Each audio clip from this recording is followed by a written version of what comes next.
चलो ધોરણ 12 ચેપ્ટર પણ 12 લેક્ચર નંબર પણ 12 આપણે હમણાં આગળ મેં તમને વર્ણપટની વાત કરી. વર્ણપટ શેની વાત કરી? વર્ણપટ. તો આવું સૌપ્રથમ એ વર્ણપટ બધા અલગ અલગ વાયુ માટે જે વર્ણપટ મળેલા આપણે મેળવેલ એ બધા વાયુ માટે અલગ અલગ આવે.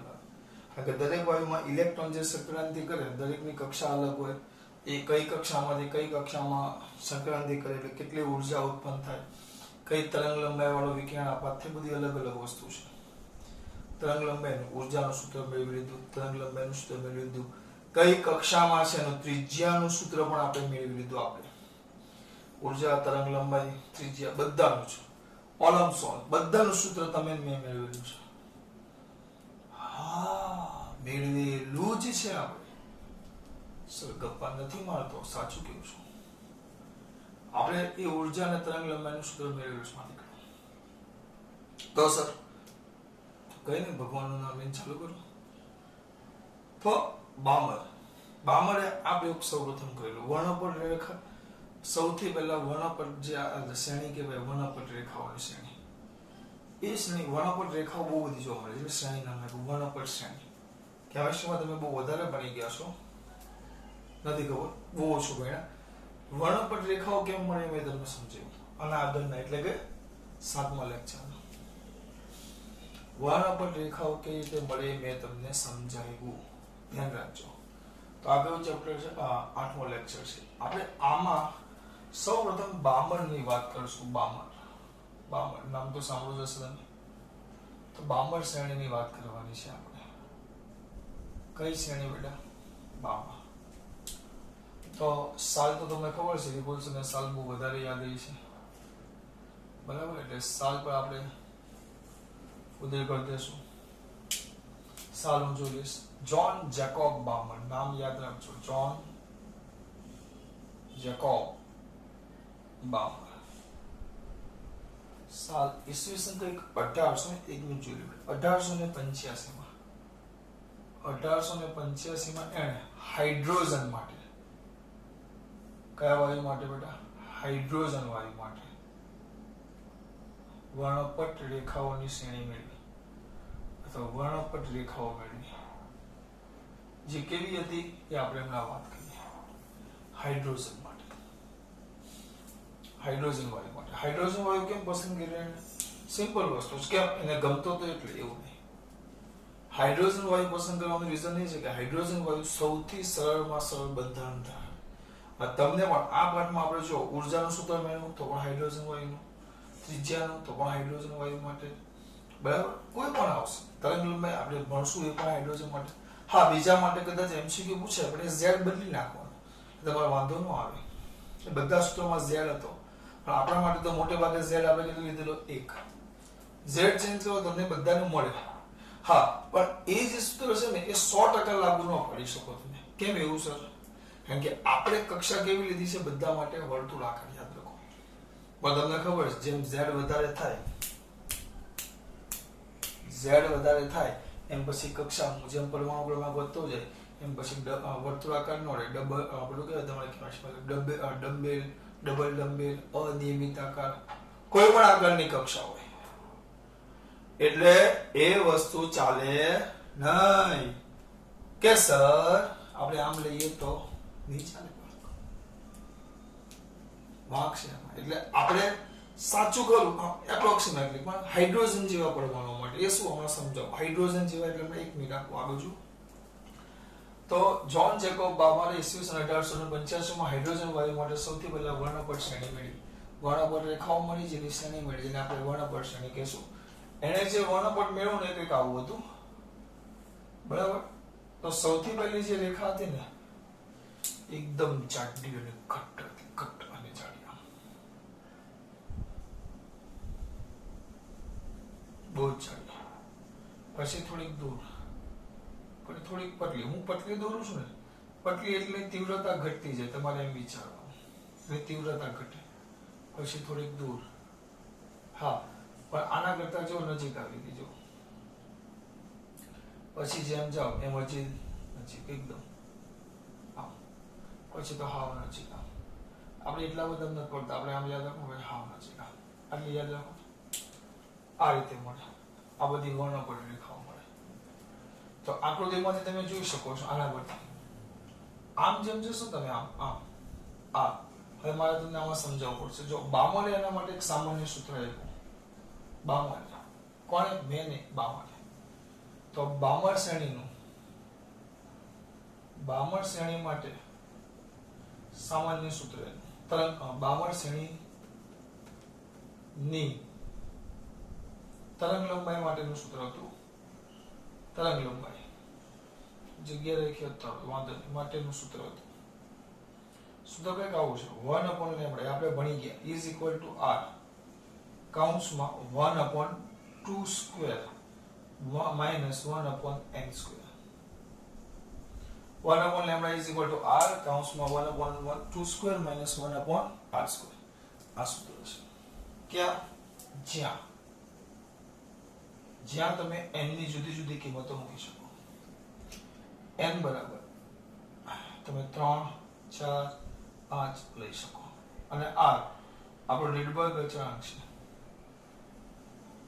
રીડબર્ગ અચળાંક ખાલી આપણે કિંમત જોઈ લઈએ આગળ.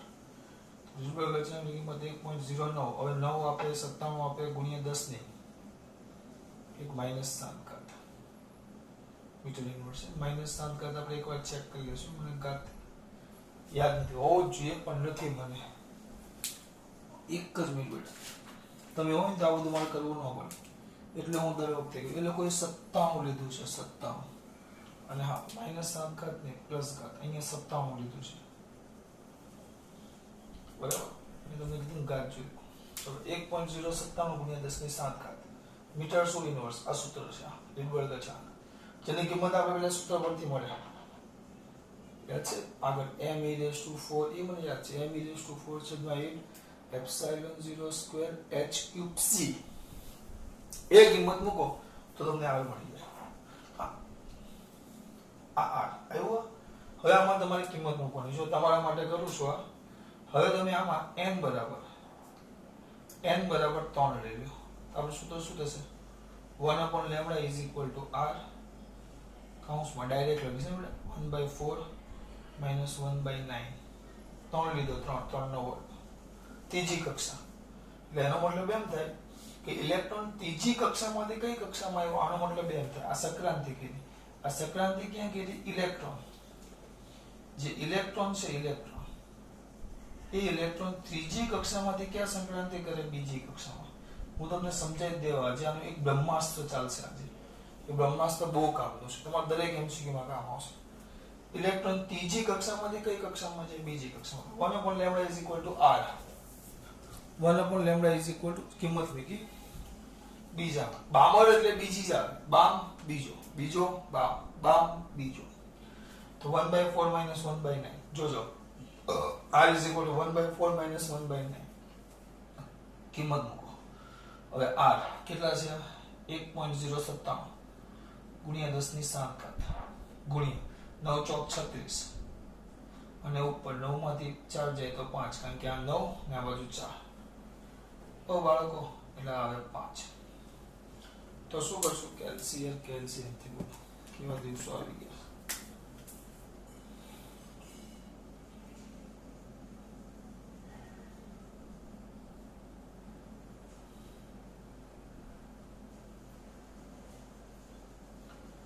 તો 36 ભાગ્યા 5 ભાગ્યા આ 1/λ છે બેટા. 1/λ છે. હું ડાયરેક્ટ ઓધો કરી જ નાખું છું. આને ઉપર ફેરવી દીધું. 36 ભાગ્યા 5 ભાગ્યા 1.097 બરાબર 6.6533. 6.6533 પણ જવાબ આવ્યો એટલે લેમ્બડા આવ્યો 6.6533 ગુણ્યા 10 ની -7. એટલે વ્યવસ્થિત લખો તો lambda is equal two 6.563. 3 point ખસેડો એટલે 10 ની -10 એટલે એંગસ્ટ્રોમ. કારણ કે આ મીટરમાં છે. પણ આ જે પહેલી મળી ને રેખા, આ પહેલો કૂદકો એનો ત્રીજામાંથી બીજામાં, તો એને લોકોએ નામ આપ્યું હાઇડ્રોજન માટે H આલ્ફા. H આલ્ફા જેની તરંગ લંબાઈ તમે આપણે શોધી કેટલી છે? 6.563 એંગસ્ટ્રોમ. પછી બીજું લઈ લો, પાછું ઇલેક્ટ્રોન માટે જ લેવાનું. ઇલેક્ટ્રોન હવે ત્રીજામાંથી જાય તો ક્યાં? હા, ચોથામાંથી છેલ્લે પહોંચવાનું તો ક્યાં? બીજામાં. સૂત્ર ફટાફટ એ જ સૂત્ર 1/λ ઇઝ ઇક્વલ ટુ r. થોડોક ટાઈમ બચાવીશ, બરાબર? બધું આવું આખું સૂત્ર લખવાની બેસીસ. હવે 1/2 એટલે તો 4 જ આવે, કારણ કે 1/2 સ્ક્વેર એટલે અહીંયા 2 જ આવે. ફિક્સ જ છે, આ તો બીજી કક્ષામાં જ આવે. 52 માટે બીજી કક્ષામાં જ આવે. 4 માઈનસ 1/16 4 નો વર્ગ, અહીંયા n સ્ક્વેર એટલે 4 નો વર્ગ 16 આ 1.097 ગુણ્યા 10 ની 7 ઘાત 16 ને 4 આ નીચે આવશે 66. 16 માંથી 4 જાય તો 12. સીધો ગણન યંત્રનો આપણે ઉપયોગ કરશું. તો ગણન યંત્ર શું કહે છે આપણું? 66 ભાગ્યા 12 ભાગ્યા 1.097 4.8670 જવાબ આવે લેમ્ડા 4.8670 ગુણ્યા 10 ની -7 ઘાત મીટર એટલે તમે લેમ્ડા મેળવો. હા, અને લેમ્ડા આલ્ફા કહેવાય. આલ્ફા પહેલા કૂદકાને લોકો નામ આપે આલ્ફો પહેલો કૂદકો યાદ રાખવાનો. તો તમારું લેમ્ડા બીટા મળે તો ઇઝ ઇક્વલ ટુ 4 8 6 1 7 અને કાઢી નાખો પાછળ. 2 કરવું હોય તો આપણે ઉમેરી દઉં 2 એંગસ્ટ્રોમ. આ તમારે લેમ્ડા બીટા. બીજું પછી એક આવે ઇલેક્ટ્રોન ને કૂદકો મરાવો. તમારે જ્યાં મરાવો હોય ત્યાં, એવું નહીં. ઇલેક્ટ્રોન ને ચોથામાંથી તો લઈ ગયા, હવે છેલ્લે પાંચમામાંથી ક્યાં જાય? બીજામાં. તો આપણે સૂત્ર શું આવશે? 1/λ ઇઝ ઇક્વલ ટુ r કૌંસમાં 1/1 આ તો ફિક્સ છે 4 માઈનસ 1/25 તો આ થાય 1.097 ગુણ્યા 10 ની 7 ઘાત ગુણ્યા 25 માંથી આ બાજુ 25 આ બાજુ 4 એટલે 21/100. હે પ્રભુ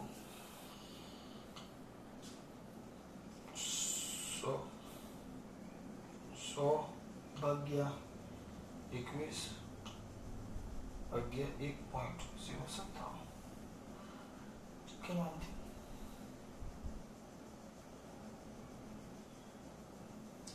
4.34 પેલું કેટલું હતું? 4.86 જોઈ લો.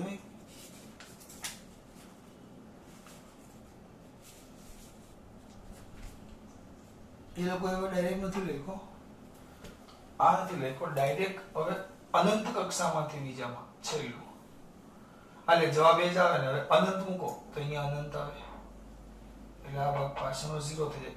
1/4 ખાલી 4 આવે. તેની તરંગ લંબાઈ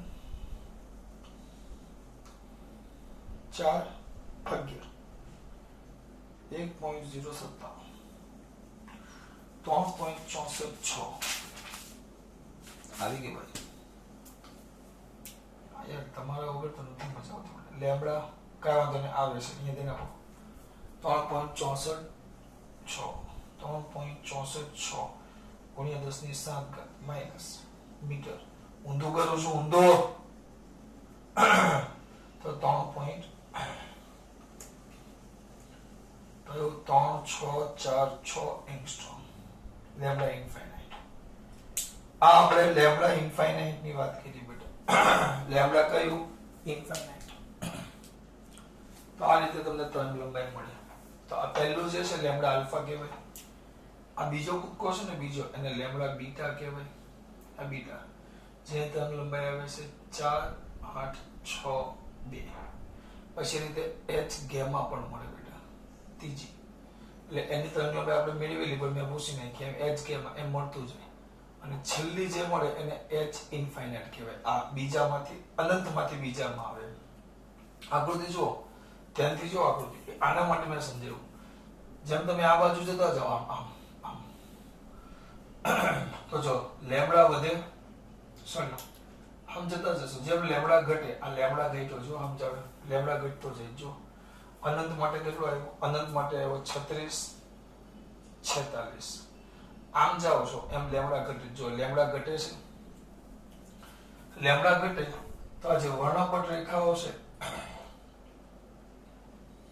તો વર્ણપટ રેખાઓ ધ્યાનથી જો એકબીજાથી દૂર જાય છે, સોરી એકબીજાની નજીક આવે છે. આ અંતર વધારે હતું, આ એના કરતા ઓછું. વર્ણપટ રેખાઓ એકબીજાની ક્યાં આવે? એકબીજાની નજીક. અને વર્ણપટ રેખાઓની તીવ્રતા વધતી જાય. જો સોરી ઘટતી જાય. રેખાઓની તીવ્રતા શું થાય બેટા? ઘટે. જોઈ લો, ઘટતી જાય. બરાબર. અને અનંત માટે અહીંયા નજીક આવતી જાય. પછી તમે અનંત લઈ જાઓ ને તો તમને વર્ણપટ રેખા ન જોવા મળે, આછો પ્રકાશ જોવા, ઝાંખો પ્રકાશ જોવા મળે. આવી રેખાઓ ન જોવા મળે. આમ એકદમ ઝાંખો પ્રકાશ, આવી ચોક્કસ રેખાઓ જોવા ન મળે, પાછળ એકદમ ઝાંખો પ્રકાશ જોવા મળે. અનંત માટે રેખાઓના સ્થાને, વર્ણપટ રેખાઓના સ્થાને શું જોવા મળે? ઝાંખો પ્રકાશ. આમ એકદમ ઝાંખો પ્રકાશ, એમ રેખાઓ ન જોવા મળે. આમ આછો આમ રેલાયેલું છે, આમાંથી સમજી લો, આમ ઝાંખો પ્રકાશ લાલ રંગનો. આપણા માટે વ્હાઈટ હોય, આમ ઝાંખો પ્રકાશ આમ અનંત માટે. પછી આમ રેખાઓ ન જોવા મળે, એકદમ આછો પ્રકાશ જોવા મળે. જો અહીંયા લેમડા વધે, આમ વર્ણપટ રેખાઓ એકબીજાની નજીક આવે છે. વર્ણપટ રેખાઓની તીવ્રતા ક્રમશઃ શું થતી જાય છે? ઘટતી જાય છે. શું થતી જાય છે? ઘટતી જાય છે. ધ્યાન રાખજો, બરાબર. આ યાદ રાખવાનું. બામણસને એ વાત કોણ કરી? હાઇડ્રોજન. એને હાઇડ્રોજન કેમ લીધો? સૌથી ઈઝી ગોઠવણી ધરાવે એટલે. તો જોન જેકોબ બામણ. આપણે નામ શું રાખેલું? જોન. આપણે નહીં લેવાનું છે. ઈસવીસન 1885 માં જોન જેકોબ બામરે હાઇડ્રોજન વાયુ માટે વર્ણપટ રેખાઓ મેળવી. જે વર્ણપટ રેખાઓ આ પ્રમાણે હતી. આ લખીને એક સીધું પહેલા આ લખવાનું છે કે લેમડા ઘટે એમ વર્ણપટ રેખાઓ એકબીજાની નજીક આવે, વર્ણપટ રેખાઓની તીવ્રતા ઘટે, અને અનંત માટે વર્ણપટ રેખાઓ ને સ્થાને તમને ઝાંખો એકદમ પ્રકાશ દેખાય, એક સરખો ફેલાયેલો એકદમ ઝાંખો રેખાઓમાં જોવા મળે. અને આ જે આપણે મેળવ્યું એ અહીંયા લખવાનું છે. જો મેં કેવી રીતે યાદ રાખ્યું છે? જા ની વા લી પી ના રા. તો આ રેડ, તો જે લાલ રંગ છે ને એમાં H આલ્ફા મળે. સરું ગપ્પા મારો આવ્યું. જો હાઇડ્રોજન ની આલ્ફા છે. આપણે પહેલો કૂદકો મેળવ્યો, તરંગ લંબાઈ આવી 6000. તો લાલ રંગ માટે લાલ રંગમાં જે છે એમાં મળશે H આલ્ફા. એ રીતે જ છે કદાચ. હા, લાલ રંગમાં H આલ્ફા મળે. પછી બ્લુ અને જે લીલો રંગ છે એમાં H બીટા મળે. અને જે જાંબલી રંગ છે એમાં H ગેમા મળે હાઇડ્રોજન માટે. આ તમારે યાદ રાખવાનું છે. આવું જૂની ચોપડીમાં આવું કઈ હતું નહીં.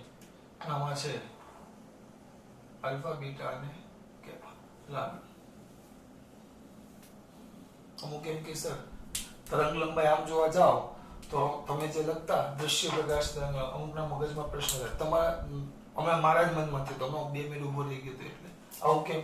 આમાં કેવું થાય? જો અમુક વાર એમ કહીશ કે ભાઈ તરંગ લંબાઈ 4000 એંગસ્ટ્રોમ થી 8000 એંગસ્ટ્રોમ છે તો બહુ દૂર થાય. અમુક વાર આપણે હમણાં ભણી ગયા, અત્યારે એ લોકો એને 7000 એંગસ્ટ્રોમ કહે છે.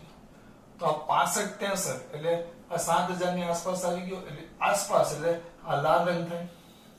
પછી બરોબર વચ્ચે 5000 ની આસપાસ હોય આ 4000, આ 5000 ની આસપાસ હોય એટલે કોણ થઈ ગયો તમારો? વાદળી કે લીલો. અને આ સોરી આપણે મેળવેલો જાંબલી ત્રીજો યાદ કરો. ત્રીજો 4000 ની આસપાસ જ હતો એટલે તમારો કયો રંગ? જાંબલી રંગ. લખવાનું છે, અંદર આપ્યું છે ચોખ્ખા એના શબ્દો બોલું. જુઓ ક્યાં ગયો? લાલ રંગના વિભાગમાં દેખીતી મહત્તમ તરંગ લંબાઈ લાલ વિભાગમાં દેખીતી તરંગ લંબાઈ h આલ્ફા એ આપણે મેળવી 65 63 જે કેટલી છે 65 63 એંગસ્ટ્રોમ એટલે ચિંતા નહીં કરવાનું દાખલામાં શોધવાનું જ છે આ કેટલી હતી શોધી આપણે 68 62 એંગસ્ટ્રોમ કયા વિભાગમાં શબ્દ સાંભળજો બ્લુ અને ગ્રીન વિભાગમાં દેખીતી એ લોકોએ 4.81 લીધું છે નેનોમીટર માં લખો આપણે એંગસ્ટ્રોમમાં બધું એંગસ્ટ્રોમમાં જ લખશું તરંગ લંબાઈ રેખાઓ h બીટા છે અને આપણે આ શોધેલું યાદ કરો 42 કે 41 જેવું હતું 43 4 1 એંગસ્ટ્રોમ એ કયામાં જોવા મળે જાંબલીમાં એ તમારા 3 અને 4 મુદ્દા થઈ ગયા પહેલા આ લખવાનું કે ભાઈ લાલ રંગ છે તો એમાં દેખાતી જે મહત્તમ તરંગ લંબાઈ છે કેટલી છે 65 63 વાદળી રંગમાં દેખાતી મહત્તમ તરંગ લંબાઈ h બીટા જે આટલી જાંબલી રંગમાં દેખાતી h ગેમા એટલી આ ક્યાંથી આવી તો એ તો તમારે દાખલામાં આ પછી સૂત્ર લખવાનું પછી આ શોધવાનું છે પણ મેં એવું કીધું પહેલા શોધી લીધું પછી આ તમને લખીને બતાવ્યું આ h ગેમા આટલી વસ્તુ લખવાની આ થઈ ગયું બામર શ્રેણી આ બામર શ્રેણી આનંદ માટે આટલું યાદ રાખવાનું ખાસ બરાબર વાત કોને કરેલી બામર આ થઈ ગઈ તમારી બામર શ્રેણી હવે આમાં એકલું આટલા પત્તું નથી બેટા હવે જુદી ઘણી બધી શ્રેણીઓ છે ઘણી બધી એક ને ઘણી બધી બરાબર કે શ્રેણીઓ આપણે જોઈએ કે આમાં જ જોઈ લેવું છે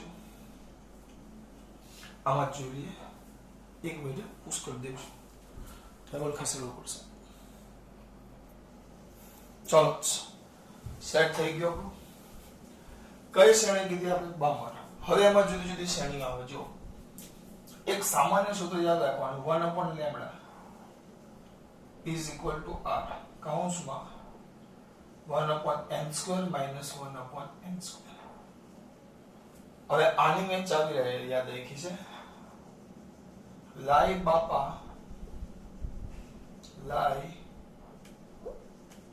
બાપા બે ફૂંડ બે હુંડ ભૂંડ જે કેવું હોય હું એમ યાદ રાખું હુંડ ભૂંડ લાઈ બાપા બે હુંડ ભૂંડ પહેલા લાઈ પહેલો એટલે પહેલો આનો બોલાવું જોઈએ ક્રમ અગત્યનો છે આમાં લાઈમન પહેલો બામર બીજો પાસવાન ત્રીજો બ્રેકેટ ચોથો ફંડ પાંચમો આ ક્રમમાં બોલાવી જોઈએ આ ક્રમ બહુ અગત્યનો છે લાઈ બાપા બે ફંડ આ બોલાવવાનો છે અગત્યનો આઈએમપી નહીં મોસ્ટ આઈએમપી જેટલું લખો એટલું ઓછું છે કારણ કે આના એમસીક્યુ બહુ કામના છે બરાબર કામના નહીં બેટા બહુ જ કામના છે ધ્યાન રાખજો લાય બાબા બે ફંડ હવે આનો કેવી રીતે ઉપયોગ કરવાનો ખબર જો પહેલી મૂકી દો અહીંયા તો જો તમને એમ કે સાહેબ લાયમન શ્રેણી લખો ને તો સાહેબ લખશે લાયમન શ્રેણી કઈ કરવાની લાયમન કયો પહેલો તો 1/λ સૂત્ર શું આવશે r તો ફિક્સ છે 1/1² - 1/n². હા પણ હવે ભૂલ ન થાય જ્યાં આ 1 આવી ગયો લાયમન એટલે ચાલુ થાય લાયમન ક્યાંથી n = 2 3 4 એમ ચાલે બરાબર હવે n = 2 લ્યો 2 n ની કિંમત મૂકો n = 2 લ્યો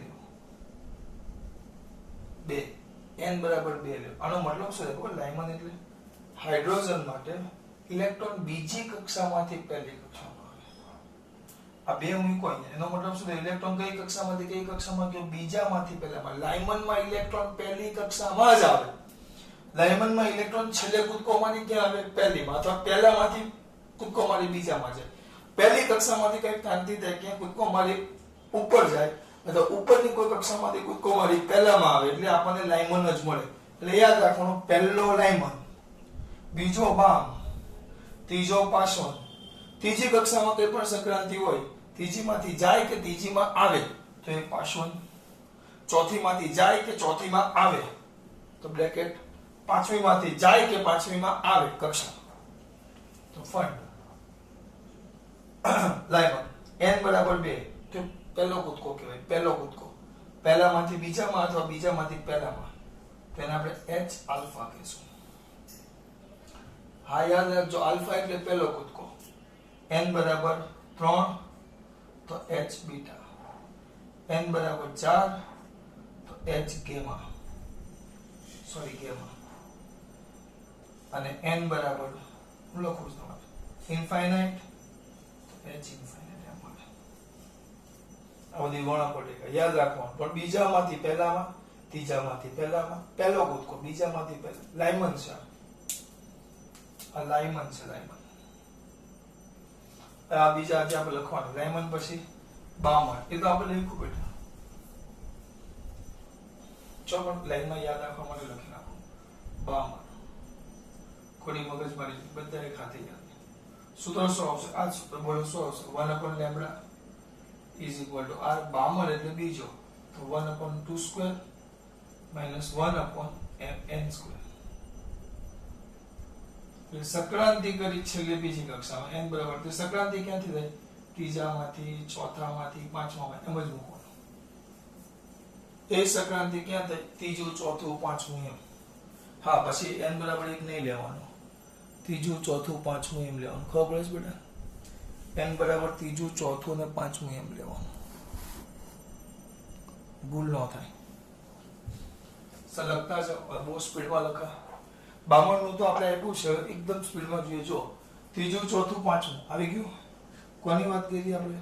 બામણ. તો આ બધી રેખા હે, h આલ્ફા રેખા, h beta, h gamma, h infinite. સ્પીડમાં લખું છું. હવે n બરાબર 3 આવે તો h આલ્ફા, n બરાબર 4 આવે તો h બીટા, બીજો કૂદકો n બરાબર 5 આવે h ગેમા, n બરાબર ઇન્ફાઇનાઇટ આવે h બરાબર બેટા.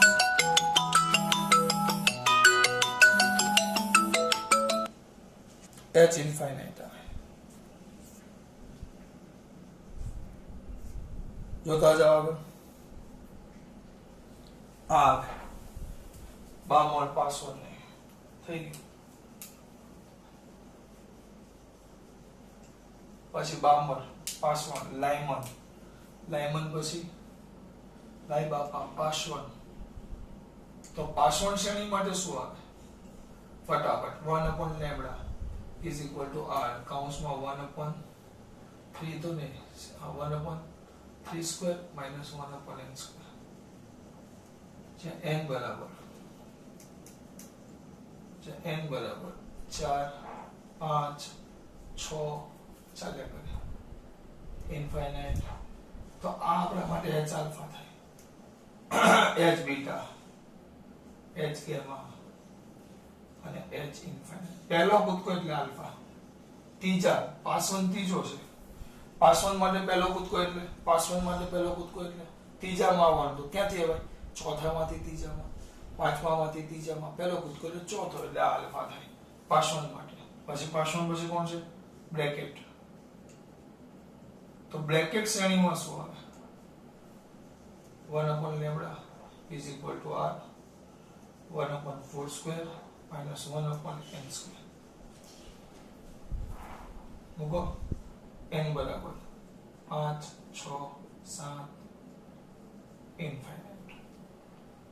આ થઈ જાય તમારું પાંચમા માટે પહેલો કૂદકો, પાંચમામાંથી ચોથામાં તો આલ્ફા, બીજો કૂદકો છઠ્ઠામાંથી ચોથામાં તો બીટા, ત્રીજો કૂદકો ગેમા, અંતિમ કૂદકો ઇન્ફાઇનાઇટ એમ. છેલ્લે બ્રેકેટ પછી છેલ્લે ફંડ.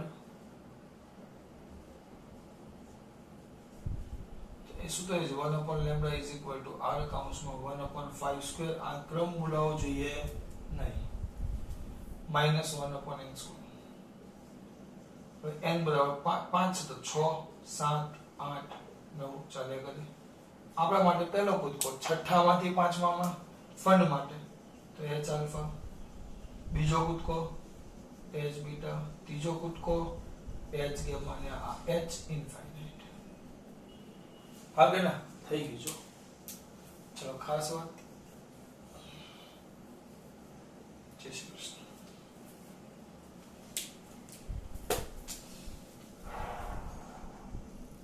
બાકી હવે આ બધું